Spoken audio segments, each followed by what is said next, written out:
Our company was started in 1954 by my dad, Harry, and his brother, Henry. And they started modestly. They were dairy farmers and worked the sand and gravel business through the 50s and 60s. Around the late 60s, my older brother and I were hanging around with Dad constantly and became part of the company, and that's all I've ever known to do, and we still enjoy it to this day. My mom babysat for Pat Sargent so that she could work at Hattie's, I think, when they had a 6-bed facility. And then continued on with my oldest sister, 2 older sisters working for Hattie Larlham in the early 70s, and then in the 80s my younger brother and younger sister also worked there. My theory is that if you're not giving back to the community, then you're screwing up. So we help out. We've been involved in a lot of projects at the schools and involved in community organizations, but we have a special place in our heart for the Hattie Larlham Foundation because of the tremendous work they do for people that really need help, and that's been our favorite organization to be involved with.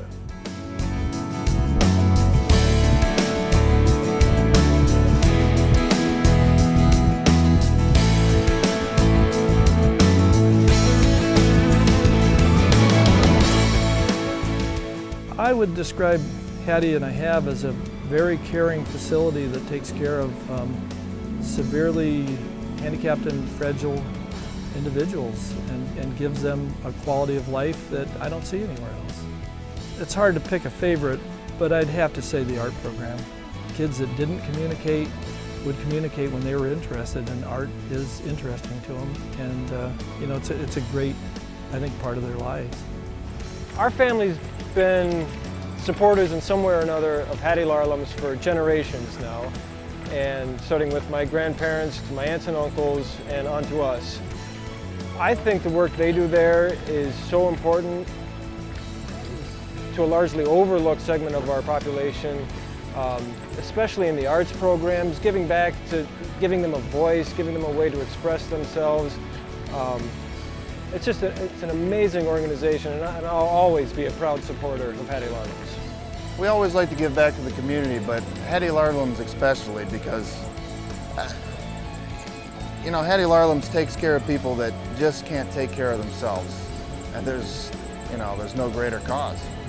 Well, we have a show right here where we're standing is some of our collection of antique machinery that we restore, and this is a bunch of misfits. I tell people we love machines that nobody else loves, and we restore them, and then we have a show once a year that 100% of the proceeds go to Hattie Larlham.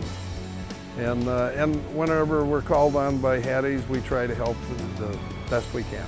Every year we have an annual open house, and years ago, you know, we didn't know who to donate to, and my brother Larry brought up one time, he said, why don't we donate to the gem of Shaler'sville, to Hattie Larlham Foundation? And we all agreed that was a great idea, and we asked Hatties, and they said, yeah, we'd be glad to, you know, have you do a fundraiser for us. And so that's how it got started, and that's how I got introduced to the Hattie family and how I started becoming a volunteer there.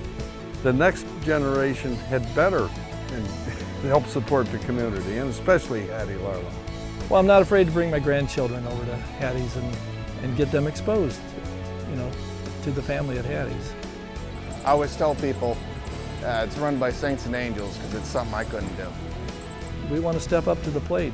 Hattie's is the gem of our area, really is. It's a gem of northeastern Ohio as far as I'm concerned, and to not support them just isn't a way of life for us.